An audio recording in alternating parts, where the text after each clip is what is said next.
Bapa kami yang di surga, kudus namamu, datanglah kerajaanmu, jadi hendakmu.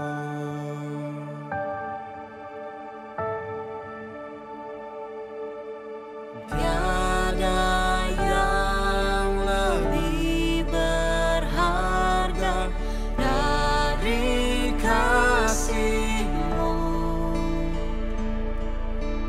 kekuasaan, kemuliaan, semua milik-Mu.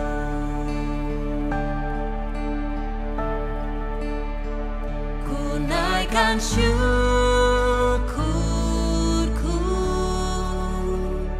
ku angkat tanganku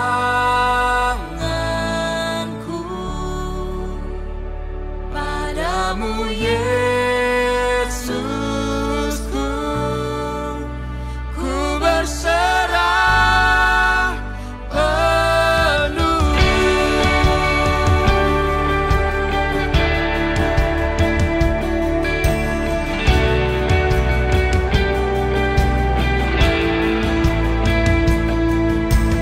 Tiada yang lebih berharga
Savior, come into this place, fill our hearts with grace.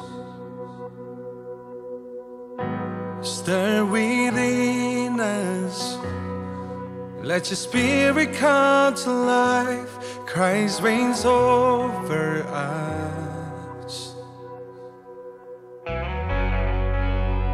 Death has lost its power, as the risen King is here.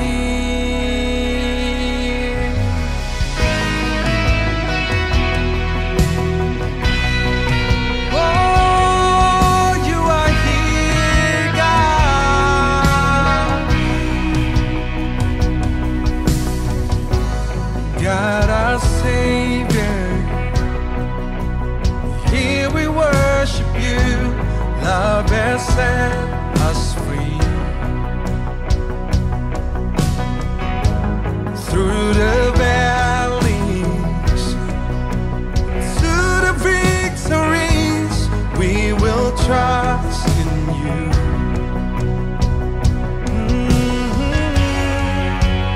Death has lost its power, as the risen King is here. It's always only Jesus. You're the way, the truth, the life. We surrender all to you. We surrender all to you. Now until forever, Christ more than enough for us. You reign above the earth. You reign above the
Hello The Cause, selamat datang di kebaktian hari ini. Siapkan hati kita untuk mendengar firman Tuhan, untuk menyembah bersama. Dan nanti waktu kita bisa berkumpul kembali saudara, saya undang saudara mari kita menikmati bersama-sama. Tapi for now saudara, dimanapun kita berada saudara, Yesus akan memberkati saudara. Enjoy today's worship with your family. In the name of Jesus. Good morning, The Cause. How are you today? We give thanks to the Lord because we are still healthy. Kita masih bisa berkumpul, walaupun di rumah masing-masing kita masih bisa menyembah Tuhan.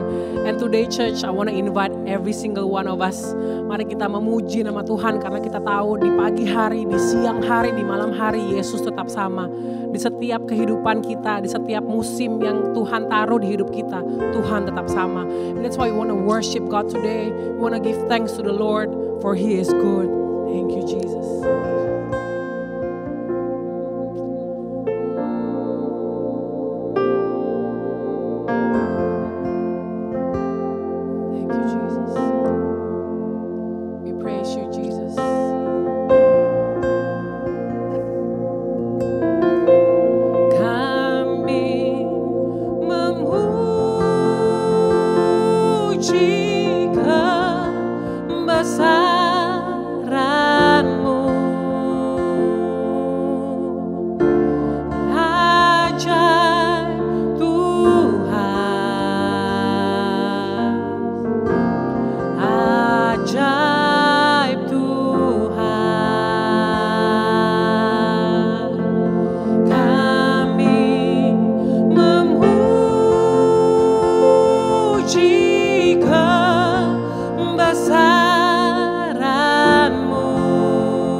Sing it with me, church.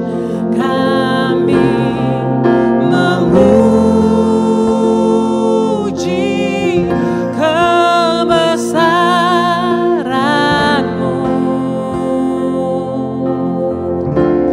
Ajaib Tuhan, ajaib Tuhan.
yang teragung Tuhan.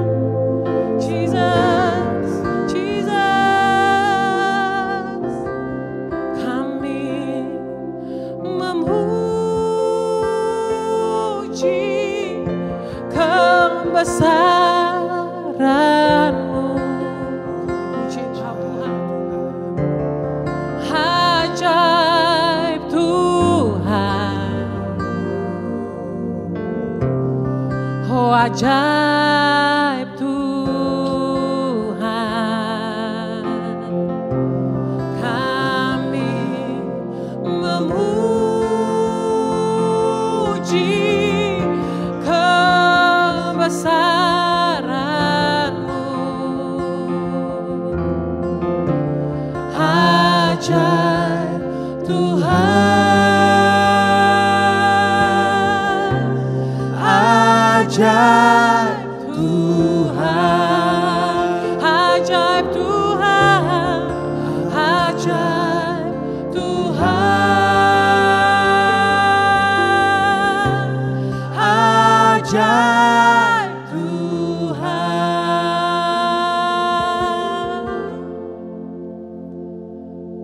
Engkau Allah yang ajaib Tuhan. Kami tahu ya Tuhan, kalau kami minum dari Engkau ya Tuhan, sumber air hidup ya Tuhan, kami tidak akan pernah kering ya Tuhan. Kami tahu ya Tuhan, bahwa hanya dekat Engkau saja kami tenang ya Tuhan. Karena Engkau sumber pengharapan kami Tuhan. Engkau tempat kami berlindung ya Tuhan. Thank you Jesus.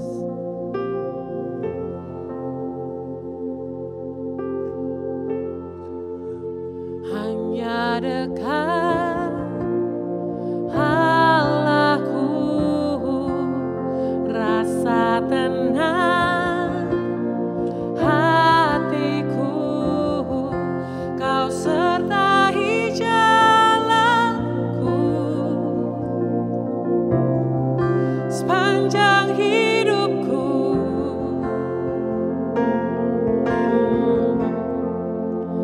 Hanya dekat padamu ada kekuatan baru. Kaulah perlindunganku, keselamatanku.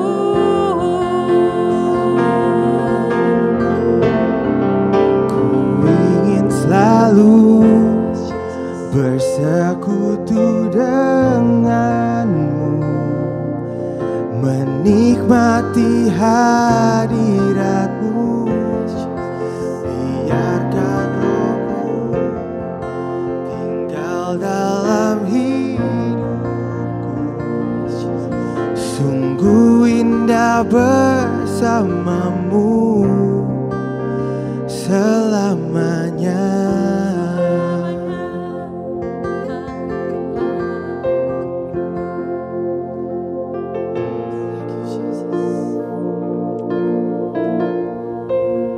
Hanya dekat Allahku,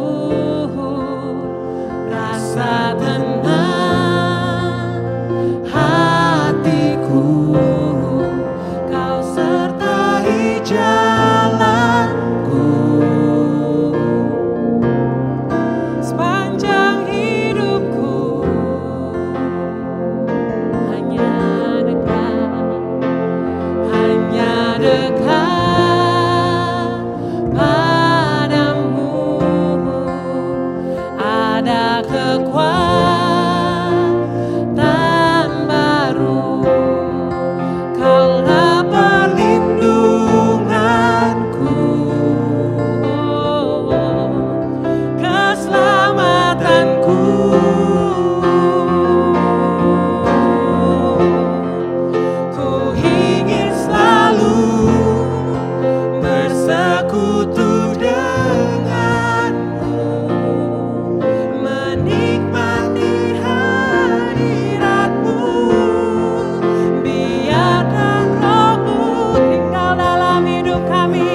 sekutu denganmu, menikmati hadiratmu.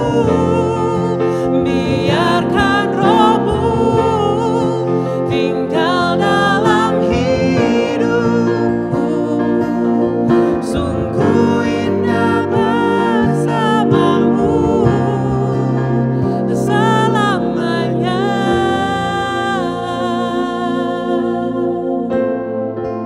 Sungguh indah bersamamu Tuhan.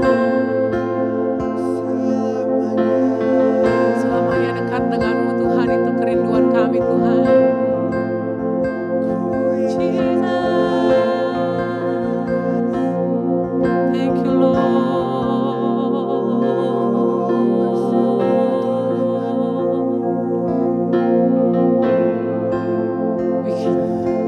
Lord, we just want to thank you, Jesus, for you never leave us nor forsake us, Jesus. That your promises is always yes and amen, Jesus. That when you say, be strong and courageous, Lord, that you mean it, Jesus. Because you are a man of your word, Jesus. Thank you, Jesus. Thank you, Jesus.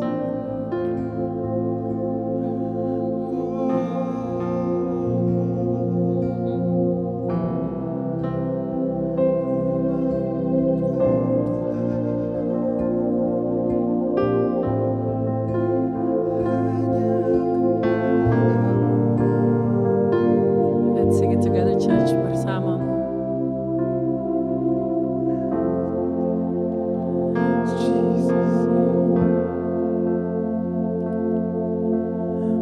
Bersamamu, oh Tuhan,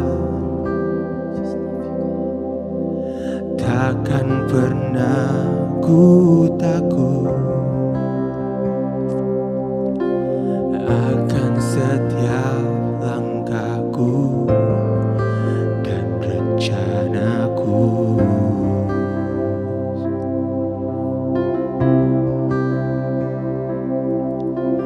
Bersamamu, oh Tuhan, takkan pernah ku takut Jesus.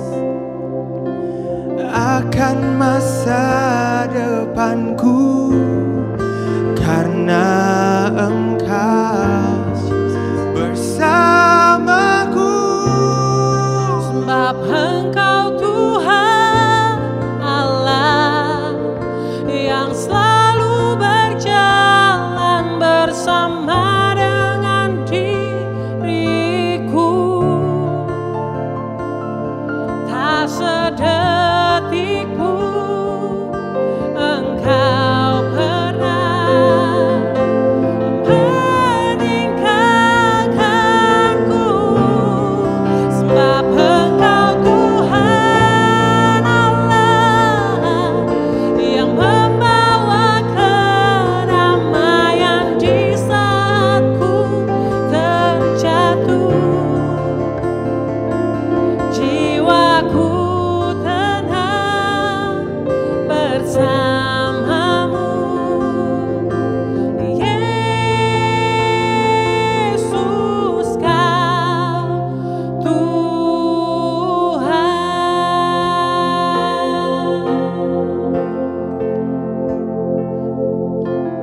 Bersamamu, oh Tuhan, takkan pernah kami takut ya Tuhan. Takkan pernah Ku takut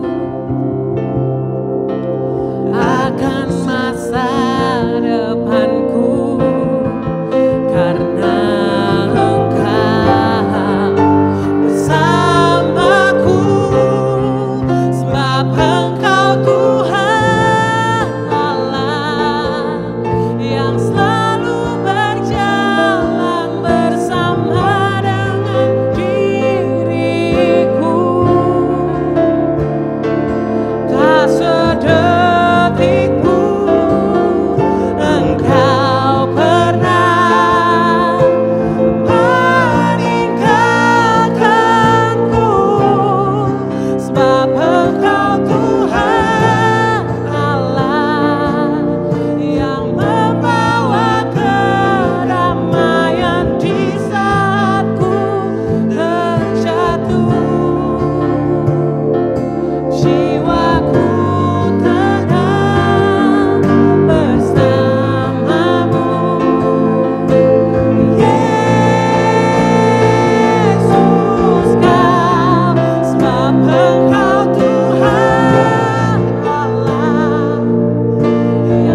jiwaku tenang bersama,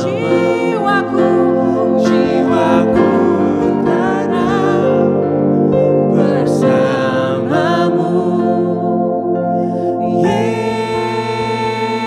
Yesus kau Tuhan.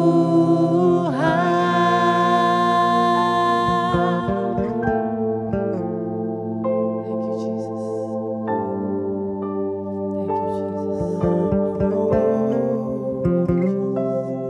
Jiwa kami tenang Tuhan. Thank you Jesus. I hope you enjoyed the worship. I thank everyone yang melayani, setiap pribadi yang melayani. Saya mau berterima kasih sekali lagi. Setiap minggu, I wanna thank every single personal. Hari ini sebelum kita memberi, saya tahu bahwa keadaan semakin sulit untuk banyak pribadi, banyak bisnis, banyak yang terkena lah secara keuangan bahkan gitu. Dan hari ini saya ingin membacakan sebuah ayat dari Kejadian 45 ayat yang ke-7. Pada saat itu ada kelaparan yang besar terjadi dan orang Israel pun terkena, orang yang diberkati Tuhan terkena pada saat itu. Dan mereka pun lari ke Mesir. Yang pada saat itu Yusuf sudah ada di Mesir.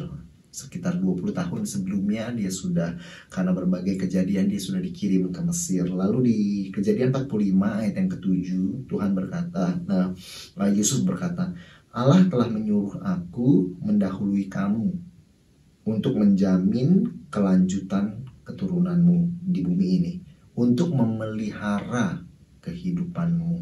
Sampai situ artinya Tuhan telah mempersiapkan jawaban untuk kakak-kakak daripada Yusuf, untuk keluarga Yusuf 20 tahun sebelumnya, sekitar 22 tahun sebelumnya.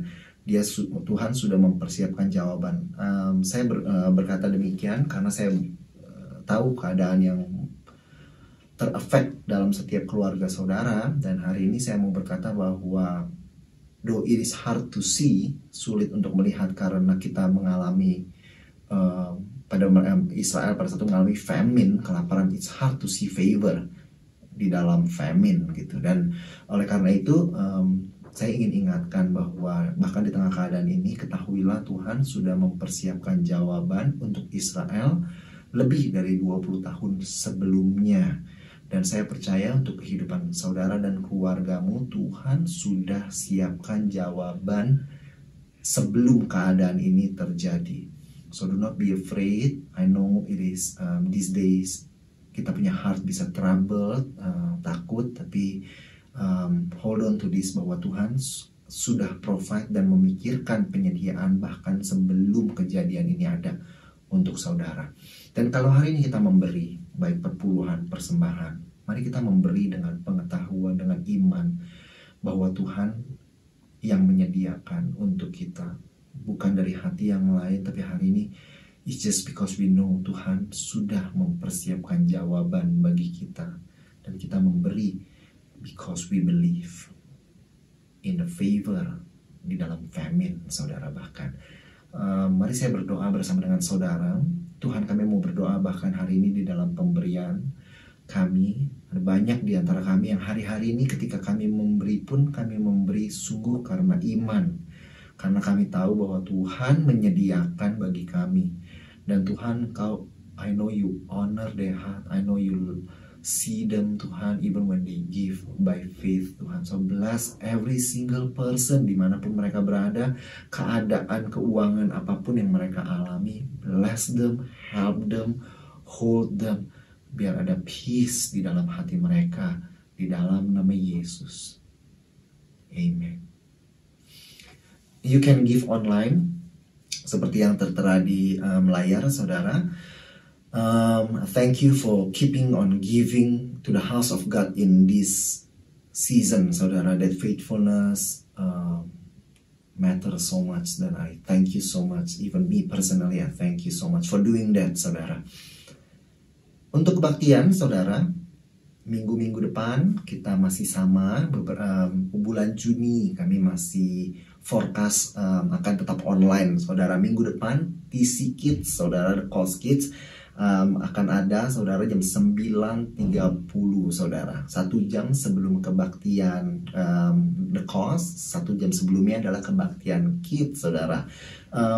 youtube.com/The Cause Indonesia Kids berbeda linknya, saudara. Oke. Invite your friends, your kids friends, saudara, untuk join, saudara, mendapatkan sukacita in this moment, saudara. They're doing such a good job, saudara. So please do invite your kids and your friends and your families yang punya kids, saudara, undang mereka.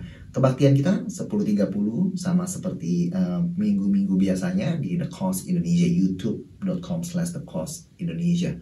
Are you ready for the Word of God? Hari ini akan dibawakan oleh Ko Isaac, saudara. I believe, so I really know that this gonna bless you. Jadi tune in, prepare your heart, dan mari kita dengarkan sama-sama firman Tuhan hari ini. Jesus, my shepherd.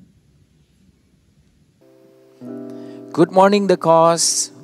Welcome to Sunday service. Sungguh luar biasa, masih di dalam online service. Kita bertemu kembali, unite in one spirit.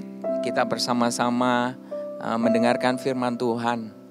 Sebelum hari ini kita memulai firman Tuhan, saya mengucapkan terima kasih khususnya untuk Pastor Indra sebagai our senior pastor.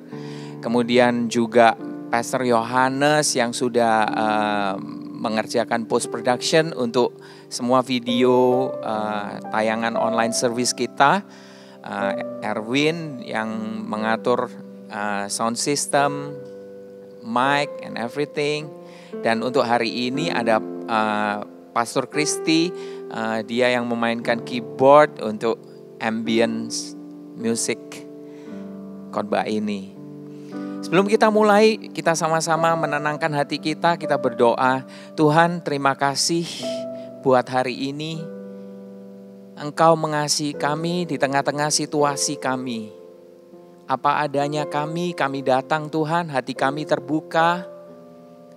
Kami siap untuk menerima Engkau Tuhan. Firman-Mu selalu baru, Firman-Mu selalu segar bagi kami. Terima kasih Tuhan, kami siap menerima. In Jesus' name we pray and we give thanks. Amen. Hari ini kita sudah 2 bulan lebih dalam situasi pandemi COVID-19. Work from home, study from home, dan mungkin sebagian dari kita sudah merasa bosan. Akibat dari COVID ini ada 280 ribu jiwa sudah meninggal, dan sepertinya kita tidak tahu kapan akan segera berakhir. Akibat pandemi ini ada depresi secara psikologis. Kita melihat ya kita kehilangan kebebasan untuk berinteraksi dengan keluarga kita, dengan teman-teman kita, bahkan untuk bekerja sekalipun. Selain itu ada depresi financial yang mengakibatkan banyaknya pengangguran. Di Indonesia ada 5% dari angkatan kerja yang jobless. Dan di Amerika di bulan April ada 20 juta orang yang klaim untuk pengangguran mereka. Dan pertama kali di dalam sejarah WTI, harga minyak mentah di US mencapai minus 37,6. Belum pernah terjadi sebelum sejarah NYMEX dibuka di tahun 1983. Selain itu, ada depresi di dalam hubungan internasional. 2 superpower, China dan Amerika, sekarang dalam kondisi terburuk hubungan mereka. Dan ini akan mempengaruhi ekonomi dunia secara keseluruhan.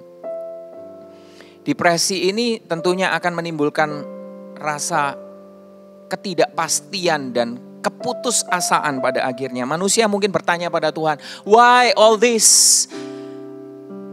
Where are you God in all of this?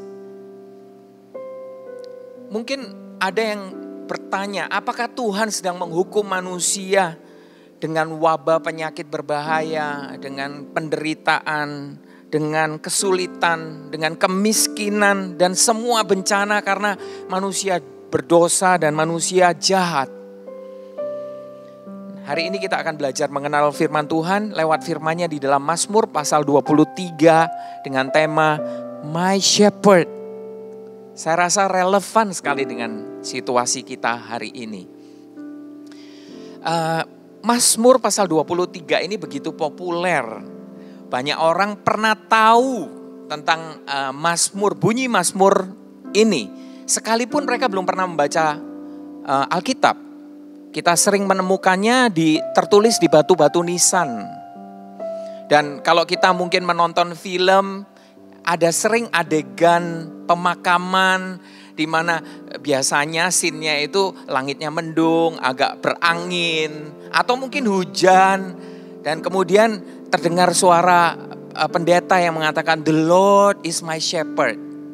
Atau mungkin ada bagian yang lain mengatakan, "Even though I walk through the valley of the shadow of death." Mazmur ini adalah mahakarya dari Raja Daud. Bisa saya katakan mahakarya karena Raja Daud menulisnya sekitar 1000 tahun sebelum Masehi. Isinya begitu indah dan dalam. Sampai hari ini mampu menyentuh ke dalam hati orang yang mendengarnya. Di tengah kesedihan karena kehilangan mungkin teman atau keluarga yang mereka kasihi. Di tengah kesendirian mereka, di tengah ketakutan mereka, ayat ini memberi penghiburan, pengharapan dan kekuatan di dalam masalah mereka. Kalau kita melihat latar belakang Mazmur pasal 22 sampai 24, Mazmur ini kemungkinan besar ditulis oleh Daud di Mahanaim ketika Daud melarikan diri dari Absalom, putra Daud yang memberontak terhadap ayahnya sendiri. Dan Absalom mengumpulkan pasukan dan pengikut, lalu memimpin mereka menggulingkan Daud, menjadikan dirinya sendiri raja di Israel. Dan ketika perang saudara sudah tidak terelakkan lagi di Israel, bayangkan Daud, pahlawan yang gagah perkasa itu, melarikan diri dari medan perang. Kenapa? Karena dia tidak mau berperang melawan darah dagingnya sendiri. Perasaannya kalau kita bayangkan seorang ayah, dia pasti merasa sedih. Dia merasa kecewa. Mungkin dia juga merasa khawatir. Bagaimana dengan kerajaan ini? Dia mungkin juga marah. Kenapa anak saya seperti ini? Dan bukan saja demikian, dia mungkin merasa kesepian. Dia merasa tidak berdaya. Dan semua perasaan itu begitu campur aduk di dalam hati Daud. Inilah saat tergelap, saya rasa di dalam kehidupan Daud. Hatinya hancur. Anak kandungnya sendiri ingin membunuhnya. Kekuasaannya direbut dengan paksa. Dan di masa yang gelap ini, Daud menuliskan Mazmur yang indah ini. Mungkin di tengah padang belantara, mungkin sambil menangis, malam-malam hari, sambil memainkan harpanya. Maka tak heran Mazmur ini begitu dalam. Mazmur ini begitu bisa menyentuh hati orang-orang yang mendengarnya. Dan memberikan pengharapan, kekuatan. Kita lihat di Mazmur pasal 23 ayat 1. Tuhan adalah gembalaku, takkan kekurangan aku. Mengatakan Tuhan adalah gembalaku, Daud menempatkan diri seolah-olah seekor domba melihat kepada gembalanya. Di kitab Mazmur, Daud menggambarkan Tuhan sebagai raja, sebagai pembebas. Kadang-kadang dia juga menggambarkan Tuhan sebagai batu, perisai, api. Namun di bagian ini metafora yang dipakai oleh Daud adalah gembala. Gembala ini metafora yang sangat intim. Karena apa? Gembala hidup bersama dengan dombanya. Dan dombanya tidak pernah ditinggalkan sendirian oleh sang gembala. Gembalalah yang merawat, dia yang melindungi, dia juga yang mengobati domba-dombanya. Dan di masa mudanya, Daud adalah seorang gembala, makanya dia sangat kenal dengan sifat seorang gembala dan sifat domba-domba. Mengatakan Tuhan adalah gembalaku, adalah satu pernyataan yang confident, satu keyakinan, ada keyakinan dalam kalimat itu. Di sana dikatakan bukan if, bukan I hope my God is my shepherd, but dikatakan my God, the Lord is my shepherd. Dan kalau kita melihat domba adalah harta milik yang berharga bagi gembala, seperti emas, seperti tanah. Dan domba ini bukan binatang liar yang tidak punya pemilik. Seringkali gembala juga membeli domba dengan harga yang mahal. Daud tahu dia adalah milik Tuhan dan dia berharga bagi Tuhan. Aristotle pernah berkata bahwa domba adalah hewan yang bodoh dan lamban. Kecenderungannya itu berkelana, tapi tidak punya sense of direction sehingga tidak tahu jalan untuk pulang.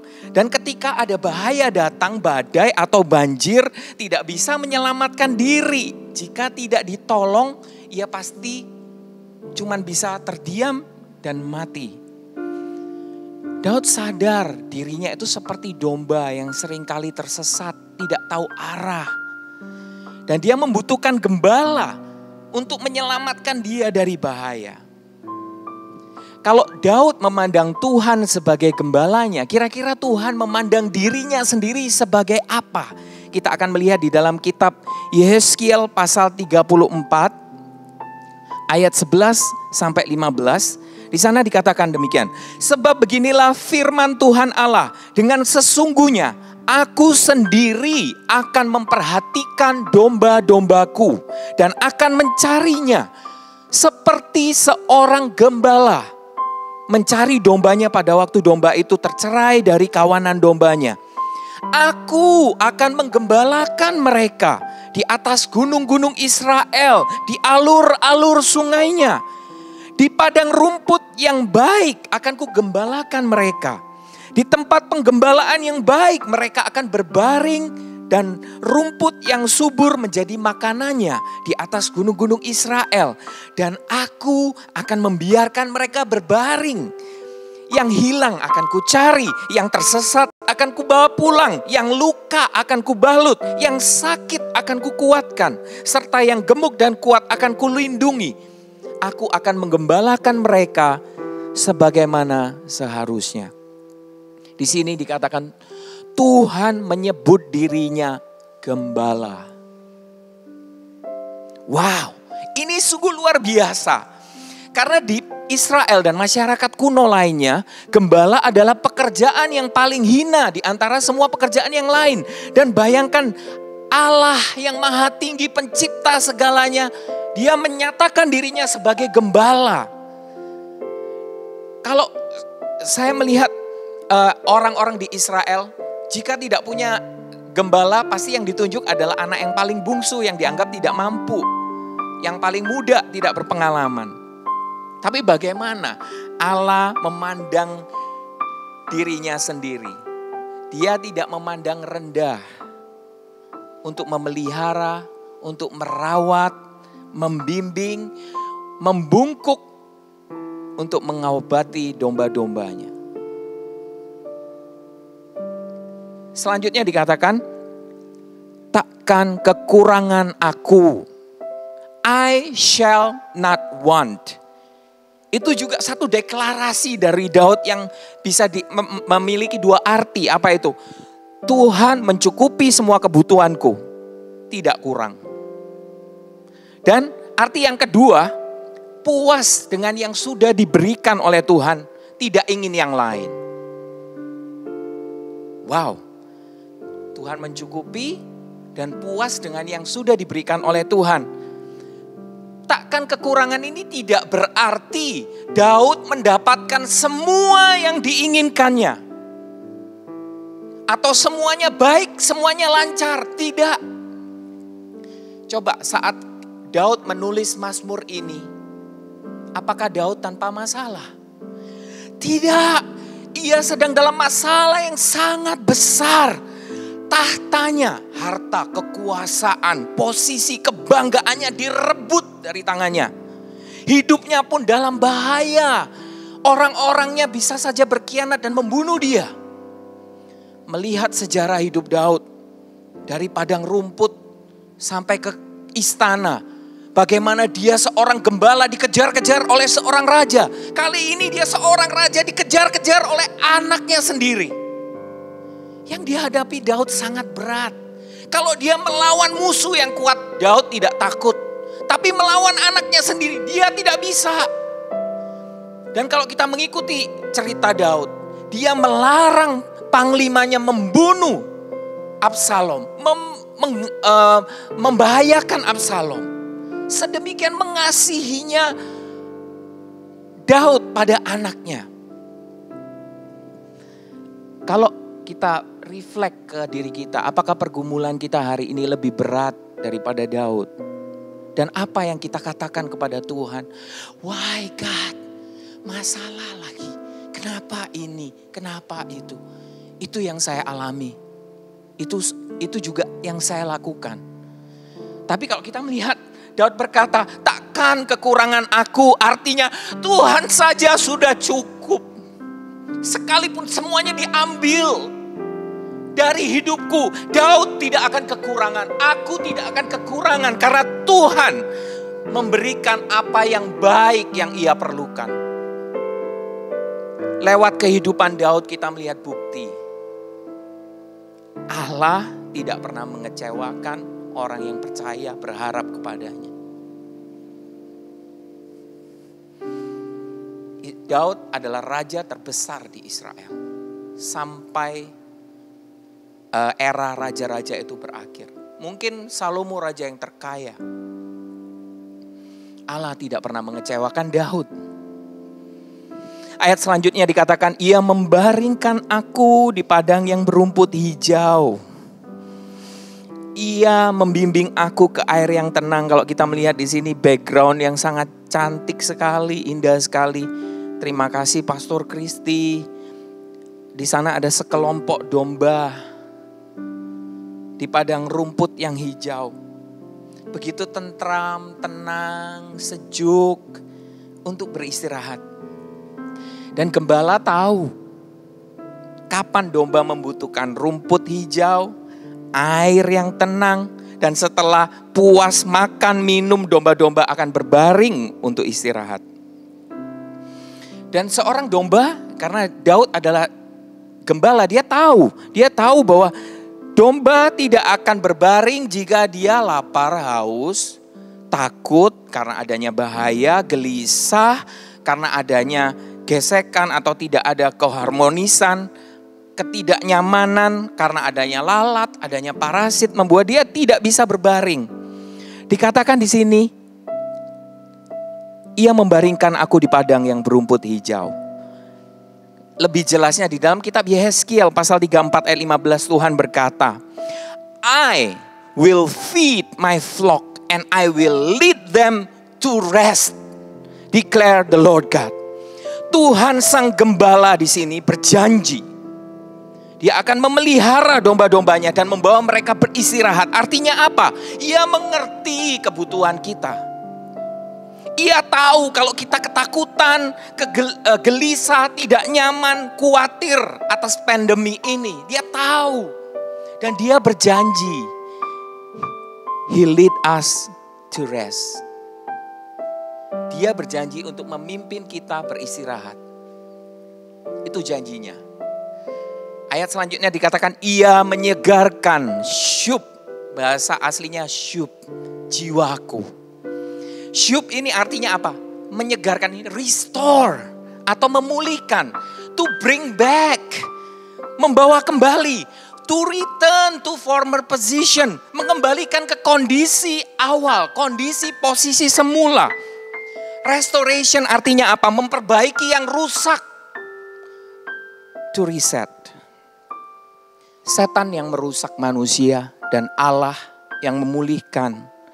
Tidak saja Allah memberi makanan, minuman, istirahat. God restores us. Di saat domba hilang arah, kita hilang arah, kita tidak tahu kemana kita berjalan, kita melangkah sekehendak hati kita. Di saat itulah gembala membawa domba yang tersesat pulang. Merawat yang sakit, mengobati luka-lukanya. Dan hari ini firman-Nya sudah diberikan pada kita. Hari ini kita semua mendengarkan firman Tuhan. Mungkin kita dalam waktu-waktu di rumah, ada banyak waktu untuk mendengarkan khotbah-khotbah yang sudah ada di internet. Saatnya kita untuk di situ makan, minum, menerima rest dari Tuhan. Dan di situ juga kita mengalami restoration. Pemulihan, sehingga kita mendapat kekuatan yang baru. Mendapat ketenangan, kita disegarkan dan kita di-restore. Selanjutnya dikatakan, Ia membimbingku di jalan yang benar. Seringkali gembala harus memimpin domba-dombanya berjalan jauh untuk sampai ke padang rumput yang hijau dan air yang tenang. Domba tidak tahu di mana ya letak padang rumput itu, lewat mana ya. Terus apa ya yang ada di dalam rencana, pikiran sang gembala, tidak tahu. Gembala hanya cukup tahu, dia lihat ada gembalanya. Karena begitu gembalanya ada, gembala ini pasti menuntun mereka ke tempat yang terbaik. Sama seperti kita sering gak mengerti rencana Tuhan. Kenapa kita mengalami sesuatu, kita mau dibawa kemana, nanti akan jadi seperti apa setelah pandemi ini. Ayat ini meneguhkan kita. Selama kita berjalan bersama sang gembala, Pemazmur berkata, Daud sendiri berkata, Ia membimbing kita di jalan yang benar. Di jalan yang benar, di slide selanjutnya dikatakan, jalan yang benar, paths of righteousness. Paths ini dalam bahasa aslinya magal. Arti magal ini adalah circle of, memutari, track, lintasan, atau course, jalan. Jadi gembala yang baik memimpin domba-dombanya di jalan yang benar. Ia sebenarnya menghindari jalur-jalur yang berbahaya.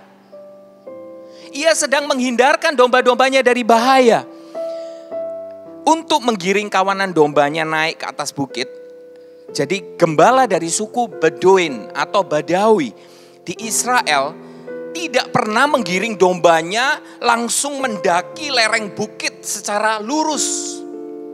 Meskipun itu lebih cepat dan lebih gampang, seolah-olah terlihat mudah. Tetapi itu akan membuat kawanan domba itu menjadi apa? Ketakutan. Bukan hanya ketakutan, kelelahan dan mereka tercerai-berai. Mereka punya cara bagaimana agar domba-domba mendaki bukit tanpa sadar. Bisa ditayangkan gambarnya, ada di slide. Di sini terlihat garis-garis. Nah, inilah yang dinamakan magal. Mereka memutari bukit itu sedikit demi sedikit demi sedikit. Lama-lama domba itu tanpa sadar dibawanya oleh sang gembala untuk naik. Mereka tidak bisa naik dari bawah langsung naik ke atas begitu. Mereka diajak berputar sambil makan rumput. Inilah yang dinamakan paths of righteousness. The shepherd lead you, lead me. Ascending higher and higher in the paths of righteousness. Gembala membimbing kawanan dombanya in the paths of righteousness itu sekalipun lebih lama. Waktunya pasti lebih lama, rutenya muter-muter, lebih jauh, lebih capek. Tapi jangan lupa, itu pasti akan membawa kita ke tempat yang lebih tinggi dan lebih tinggi. Mengatasi semua tantangan, kesulitan sampai kita tiba di tujuan. Di ayat selanjutnya dikatakan, ini yang keren nih, saya suka sekali. Ia membimbingku di jalan yang benar. Tadi paths of righteousness, oleh karena namanya. For his name's sake. Wow, ayat ini memberi kita alasan yang sangat kuat. Kenapa kita bisa mempercayakan hidup kita sepenuhnya ke dalam tangan Tuhan. Karena dikatakan apa? Allah membimbing kita dengan mempertaruhkan reputasinya. My name. Reputasi Allah dipertaruhkan lewat kemampuannya merawat dan membimbing umatnya. Allah selalu membimbing kita in the path of righteousness. Keadaan domba-domba ini merefleksikan kemampuan sang gembala. Bayangkan kalau keadaan dombanya menyedihkan, kurus, tidak terawat. Seperti apa kualitas gembala? Namun seringkali kita itu tidak sabar. Saya merasa saya seperti itu. Kita rasa terlalu lambat. Kenapa tidak bisa lebih cepat? Semua masih sama. Kemarin kayaknya di sini deh. Kok balik ke sini lagi ya? Tidak ada kemajuan. Padahal sebenarnya justru Allah yang sabar. Allah sabar. Menuntun kita selangkah demi selangkah, membimbing sesuai kemampuan kita. Melalui cara dan rute yang didesain secara custom untuk kita. Karena apa? Dia tidak mau gagal. Allah tidak mau gagal dan Allah tidak pernah gagal. Nama Tuhan adalah jaminan kita. Amen. Amen. Ayat selanjutnya dikatakan, sekalipun aku berjalan dalam lembah kekelaman, aku tidak takut bahaya sebab engkau besertaku. Gadamu dan tongkatmu itulah yang menghibur aku. Berjalan dalam lembah kekelaman dalam bahasa Inggris ditulis walk through the valley of the shadow of death. Artinya berjalan lewat lembah bayang-bayang maut. Bukan lembah kekelaman yang cuman kelam aja. Lembah bayang-bayang maut. Kalau ayat 1 sampai 3 begitu romantis. Daud menulis padang rumput hijau, air yang tenang, jalan yang benar. Begitu indah. Begitu di ayat 4 ada catatan yang bertolak belakang. Berjalan dalam lembah bayang-bayang maut. Apa itu lembah? Lembah adalah tempat yang rendah. Lembah bukan puncak gunung. Dan kalau kita melihat lembah ini, kalau berdasar ayat ini berjalan dalam lembah kekelaman. Seolah-olah ada celah sempit yang harus mereka lalui. Dan ada bayangan yang menutupi dari bukit di sebelah kiri dan bukit di sebelah kanan. Area yang sempit ini mau tidak mau harus dilewati untuk bisa keluar dari sana. Bayangan gelap membuat kita tidak bisa melihat jauh ke depan. Dan apa yang tidak terlihat jelas, tidak pasti membuat kita takut. Seperti situasi hari ini. Kita tidak tahu kapan pandemi ini berakhir. Ayat ini berbicara tentang perjalanan hidup Daud melewati masalah, bahaya, penderitaan, kerugian. Ini, ayat ini. Mengikuti gembala tidak membuat kita imun dari atau bebas dari masalah dan kesulitan. Karena ketika Allah membimbing dombanya menuju padang rumput untuk sampai ke padang rumput dan air yang tenang, seringkali harus melewati lembah yang kelam dan berbahaya. Namun kita harus ingat di sini, lembah bayang-bayang maut tidak sama dengan lembah maut. Maut tidak sama dengan bayangan maut. Bayangan bukanlah sesuatu yang nyata, saudara-saudara. Kenapa dikatakan kita berjalan melewati the shadow of death? Bayangan maut, karena maut atau kematian yang sesungguhnya sudah dilewati oleh sang gembala. Ia mati untuk kita. Ia melewati kematian menggantikan kita. Yesus tidak saja mati. Wow, keren sekali. Dia di alam maut tinggal 3 hari. Sekuat apapun maut berusaha menahan Yesus untuk tetap ada di dalam kubur, di dalam alam maut itu, Yesus tetap bangkit. Dia mengalahkan maut. Dan di Wahyu pasal 1 ayat 18 dikatakan, Yesus memegang kunci kerajaan maut.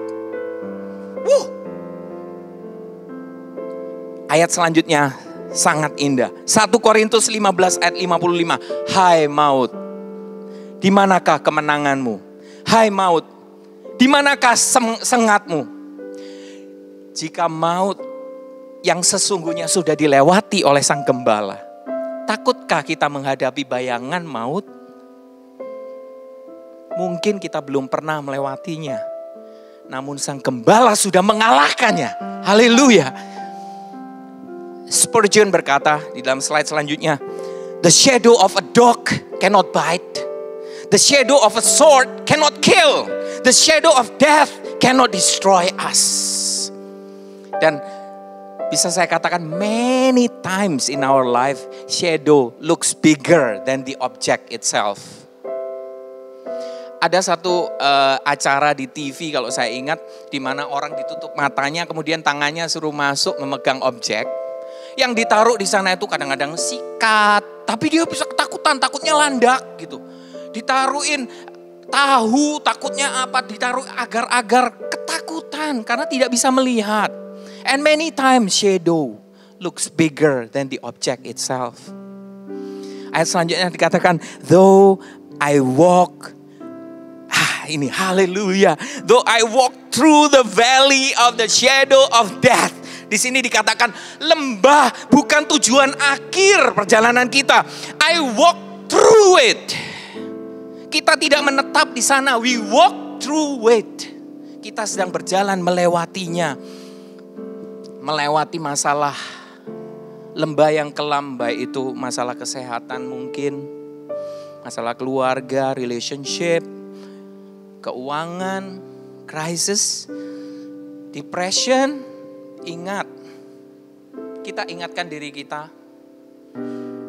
Seperti Daud, dia juga mengatakan pada dirinya sendiri, sang gembala tidak saja memimpin kita melewati lembah, untuk memasuki lembah yang kelam. Dia memimpin memasuki lembah. Dia juga memimpin kita keluar dari sana. Dan itu pasti. Gembala bukan hanya memimpin masuk, dia juga memimpin kita keluar. Dan dikatakan melewati lembah kelam itu. Apa yang menanti kita di ujung sebelah sana? Kira-kira apa yang menanti di ujung sebelah sana? Biarkan firman Tuhan yang menjelaskan di dalam Mazmur pasal 4 ayat 1. Oh God, oh my righteousness, thou hast enlarged me when I was in distress. Enlarge ini artinya apa? Memperbesar, memperluas. Ayat tadi menjelaskan engkau memperbesar, memperluas kapasitasku ketika aku di dalam kesesakan. Di dalam masalah, di dalam penderitaan. Tuhan rupanya sedang stretch us out. Allah tidak memperbesar kita di saat situasi tenang, damai. Tidak. Di sini dikatakan, setan mungkin merancangkan yang jahat kepada kita. Agar kita hancur, agar kita binasa. Tetapi Allah memakainya untuk kebaikan kita. Ia memperbesar pengaruh kapasitas teritori kita. Untuk menampung berkat-berkatnya. Membuat kita semakin kuat. Bahkan lewat lembah masalah itu, Tuhan punya rencana yang indah. Kita melihatnya hanya lembah yang gelap. Tapi Tuhan punya rencana yang indah. Bahwa kita dibawa ke tempat yang lebih tinggi. Biasanya tempat yang lebih tinggi itu lebih tenang. Kita bisa lebih beristirahat. Supaya kita menjadi semakin kuat. Ayat selanjutnya dikatakan, sekalipun aku berjalan dalam lembah kekelaman, aku tidak takut bahaya. Sebab engkau besertaku. Tuhan berjanji akan selalu ada. Dia akan menyertaimu. Menyertaiku. Kalau Daud melihat ke masa lalu, sang gembala ini tidak pernah meninggalkan dia. Sesulit apapun masalah yang dia hadapi, saat ini sedang dihadapi, kok rasanya makin besar aja ya. Kemarin Ai dikejar-kejar sama Raja Ai, sama Saul. Tapi hari ini Ai mau dibunuh sama anak Ai. Tapi dia tahu bahwa Tuhan tidak pernah meninggalkan dia. Aku tidak takut bahaya. Selanjutnya dikatakan gadamu dan tongkatmu itulah yang menghibur aku. Gada, tongkat adalah alat-alat gembala gada. Gada itu tongkat pendek, biasanya ditaruh di pinggang. Itu biasanya untuk melawan predator ataupun hewan pemangsa yang akan menyerang. Kalau tongkat biasa untuk berjalan dan juga untuk membimbing, mengarahkan domba menjauhi dari bahaya, mengumpulkan domba, menyelamatkan domba yang jatuh ke dalam lubang. Dan di ayat 5, saya pada saat mempersiapkan ini hati saya penuh dengan syukur sampai di bagian ini. Engkau menyediakan hidangan bagiku di hadapan lawanku.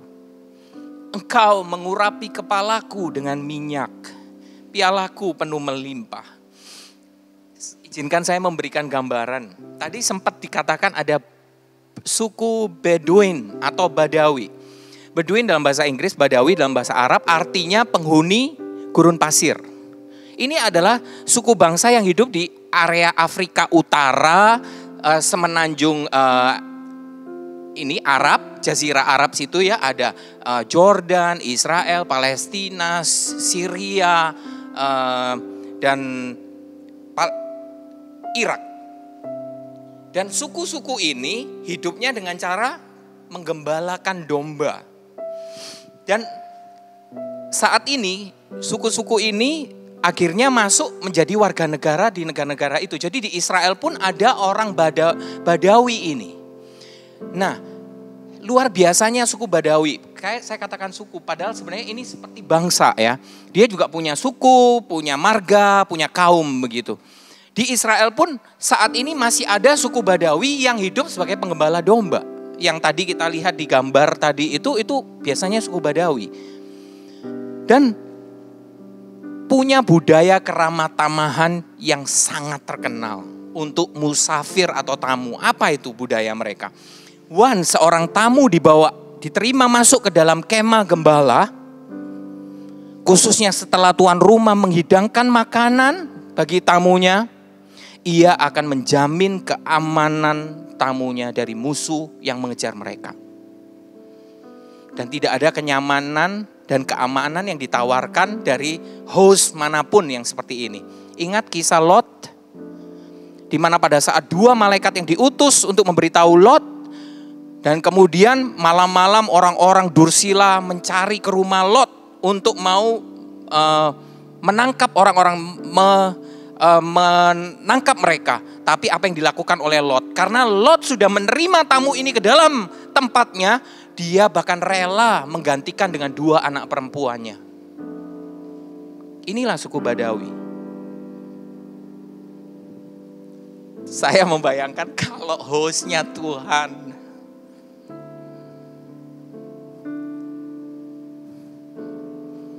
gembala yang begitu mengasihi kita, yang memberikan nyawanya untuk kita, rela mati untuk kita.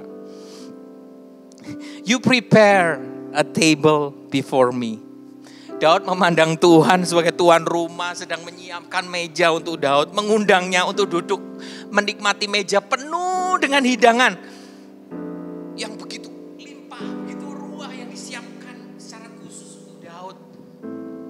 Mungkin seolah-olah itu main game Daud, really? Yang kerennya karena dikatakan in the presence of my enemy. Gambaran yang sangat kontras saat kita sedang duduk menikmati perjamuan mewah, indah, keren gitu.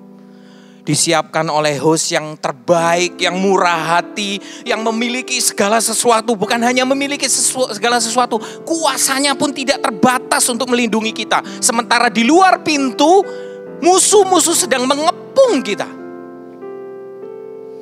Saya membayangkan seorang prajurit di medan perang. Sepertinya kok bertolak belakang. Kalau di medan perang prajurit itu mereka akan bertahan supaya tidak makan pada saat mereka berhadapan-hadapan dengan musuh. Dan kalaupun mereka punya kesempatan untuk makan, mereka akan segera mengambil makanannya, kemudian memakannya, kemudian segera mereka akan bersiap siaga lagi kembali ke posnya. Dia dalam posisi penuh dengan ketegangan.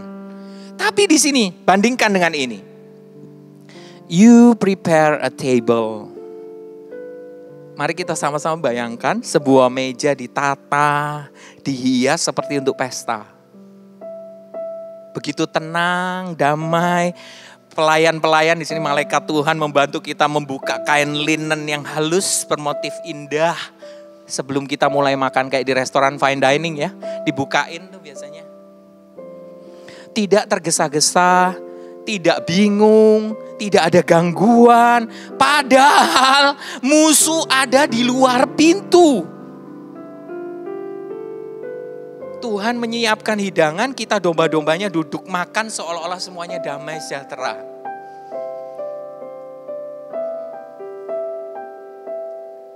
Ini yang dikatakan oleh Daud. Dikatakan di ayat selanjutnya, Engkau mengurapi kepalaku dengan minyak, pialaku penuh melimpah. Allah mengurapi orang yang dipilihnya. Dan di dalam 2 Korintus, kalau kita baca di pasal 1 ayat 21, tidak ada di slide, dikatakan kalau nanti mau dibuka, 2 Korintus 1 ayat 21 sampai 22, dikatakan Allah telah mengurapi kita. Memeteraikan kita sebagai tanda miliknya. Roh Kudus diberikannya sebagai jaminan untuk kita. Jadi rupanya urapan ini merupakan meterai bahwa kita adalah miliknya Allah. Kita ini milik kepunyaan Allah. Dan bahwa kita semua ini sudah dibeli dengan harga yang lunas, dibayar dengan nyawa anaknya sendiri. Nanti selesai kita firman ini akan kita ada perjamuan kudus. Itulah nyawa anaknya sendiri. Dan bukan hanya di situ, Roh Kudus diberikan kepada kita sebagai apa? Jaminan. Saudara yang dikasihi Tuhan, kira-kira jika Tuhan mengisi piala kita, saya bayangkan kita ini piala-piala yang diisi oleh Tuhan, tapi bergantung pada besarnya iman kita, kira-kira berapa banyak ya isi piala kita? Saya kalau bertanya pada diri sendiri, it fails me. Saya malah kata, oh Jesus, forgive me, I am so doubtful. I think I am kind of a Peter. Yes. Tapi dikatakan dari ayat ini, Tuhan mengisi bejana kita penuh melimpah. Bahasa Inggrisnya keren, runs over. Artinya penuh sampai tumpah keluar. Isi bejana kita tidak ditentukan oleh kualitas iman, pelayanan, kebaikan kita, melainkan kemurahan, kasih setia Tuhan. Haleluya. Wow. Dan di ayat yang ke-6, kebajikan dan kemurahan belaka akan mengikuti aku seumur hidupku. Dan aku akan diam, yasyab, dalam rumah Tuhan sepanjang masa.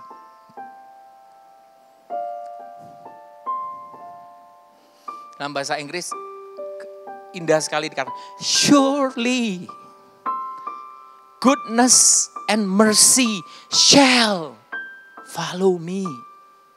Udah surely menyatakan suatu kepastian, shall lagi. Artinya tanpa syarat.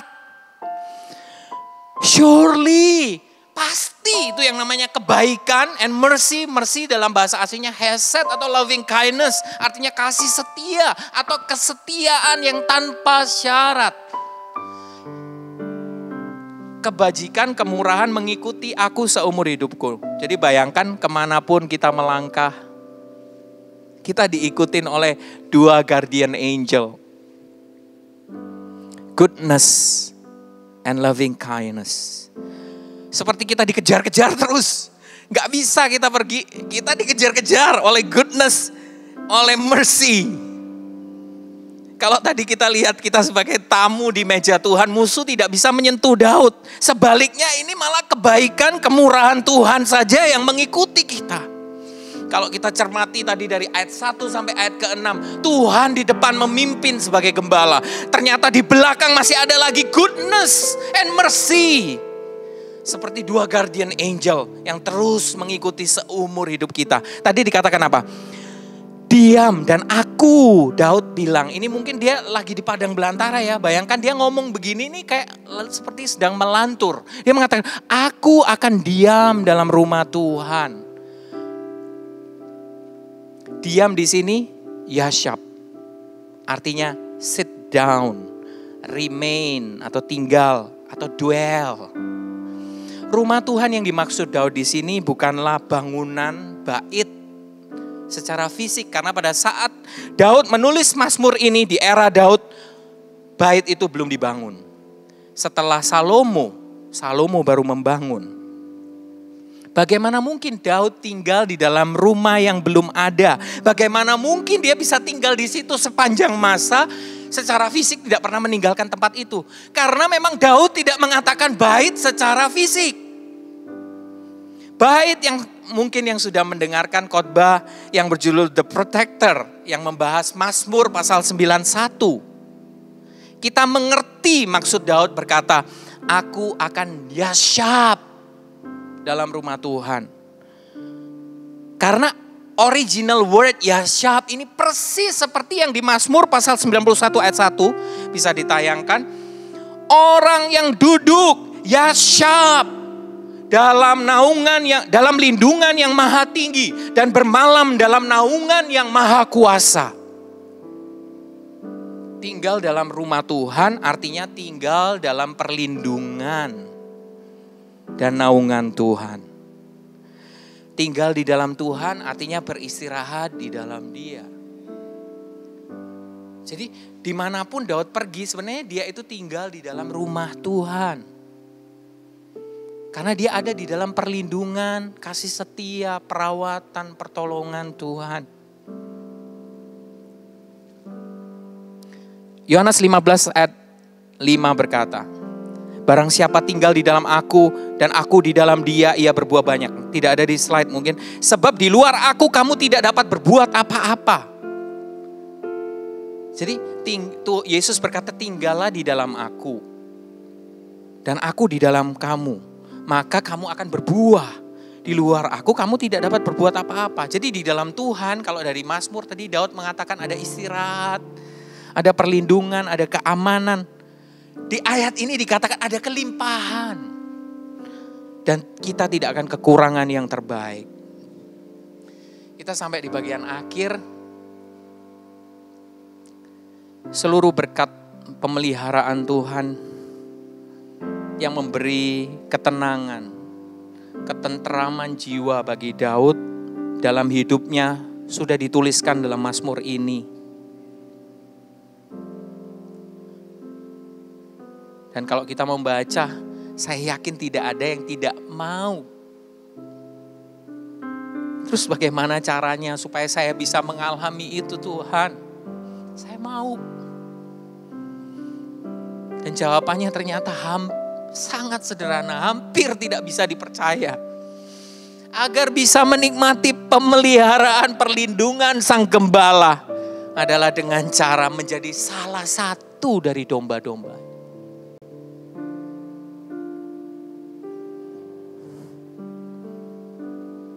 Izinkan Sang Gembala merawat, memimpin, menuntun hidup kita. Melewati badai, malam yang gelap, keputusasaan mungkin. Gembalamu tidak saja akan menolongmu, dia juga membelamu. Sang Gembala yang baik sendiri berkata di dalam Yohanes pasal 10 ayat 27 dan 28. Domba-dombaku mendengarkan suaraku dan aku mengenal mereka dan mereka mengikut aku. Aku memberikan hidup yang kekal kepada mereka dan mereka tidak akan binasa sampai selama-lamanya.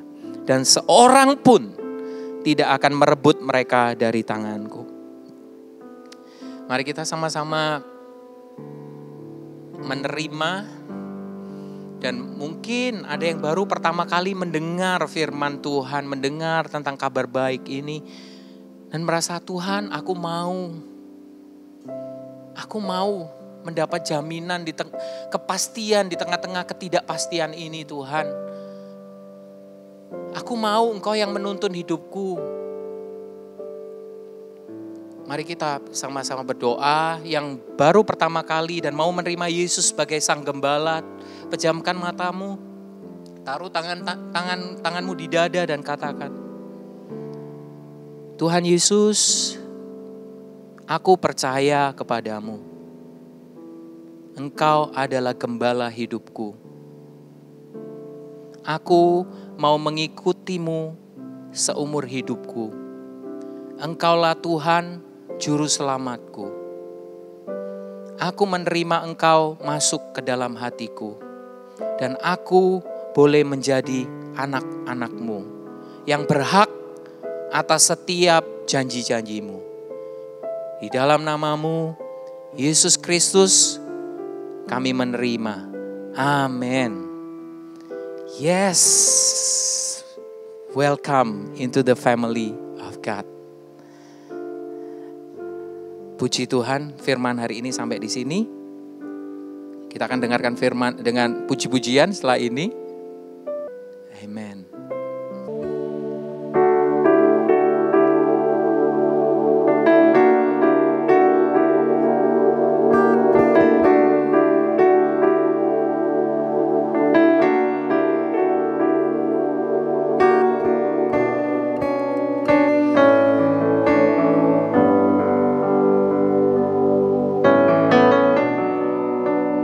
Thank you, Jesus.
Saya rasa kita semua sudah menyiapkan roti dan anggur.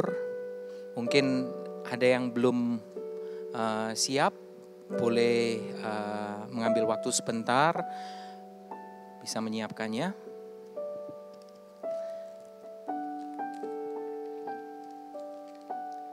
Firman hari ini mengatakan Tuhan adalah gembalaku, aku adalah domba-dombanya. Dalam Yohanes pasal 10 Tuhan berkata, gembala yang baik memberikan nyawanya bagi domba-dombanya.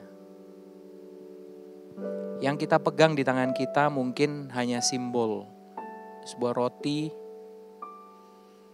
Tahukah kita bahwa Yesus pada saat perjamuan yang terakhir sebelum dia disalibkan, dia mengambil roti, memecah-mecahkannya, dan berkata, inilah tubuhku yang dipecah-pecahkan bagi kamu. Perbuatlah ini menjadi peringatan akan aku. Mari kita angkat roti kita. Bapa, kami bersyukur buat kasih-Mu. Engkau di atas surga, tahu penderitaan pergumulan kami atas dosa, atas masalah. Engkau tidak menyayangkan anak-Mu yang tunggal yang Kau kasihi. Heaven's best diberikan kepada kami. Orang-orang yang berdosa, orang-orang yang lemah, orang-orang yang terhilang. Agar kami dibawa pulang ke rumah. Agar setiap luka-luka kami disembuhkan, diobati. Agar Engkau bisa merawat kami, memimpin kami ke padang yang hijau, ke air yang tenang. Tuhan, dengan hati kami menerima setiap janji-janji firman-Mu. Tubuh-Mu yang sudah dipecah-pecahkan di atas kayu salib, ganti penyakit kami. Dan hari ini jika ada yang sakit dimanapun itu, dengan iman kita katakan, aku sudah disembuhkan oleh tubuh Kristus yang terkoyak. By His stripes I am healed. Mari kita sama-sama makan roti ini.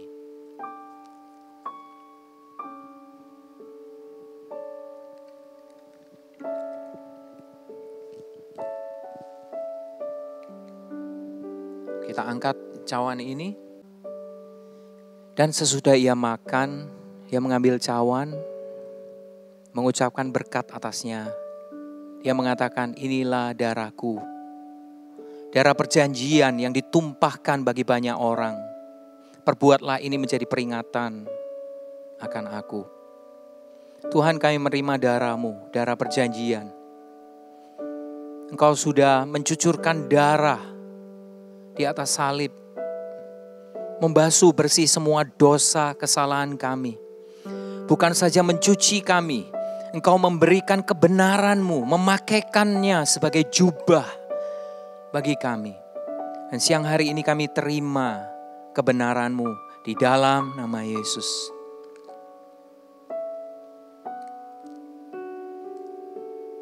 Terima kasih Tuhan atas tubuh dan darah-Mu.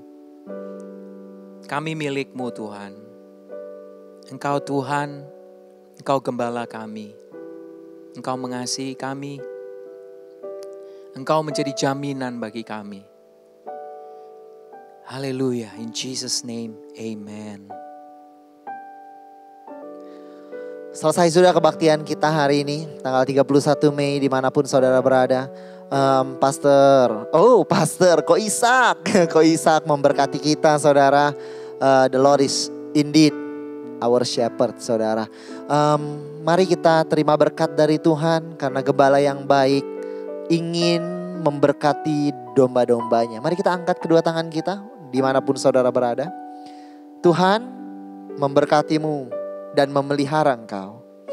Tuhan menyinarkan wajahnya kepadamu, memberikan kau kasih karunia.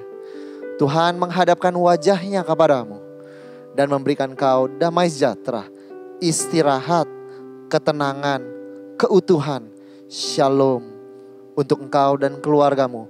Hanya kebaikan dan kemurahan yang mengikutimu seumur hidupmu. Terimalah berkat itu di dalam nama Tuhan kita, Yesus Kristus. Amin.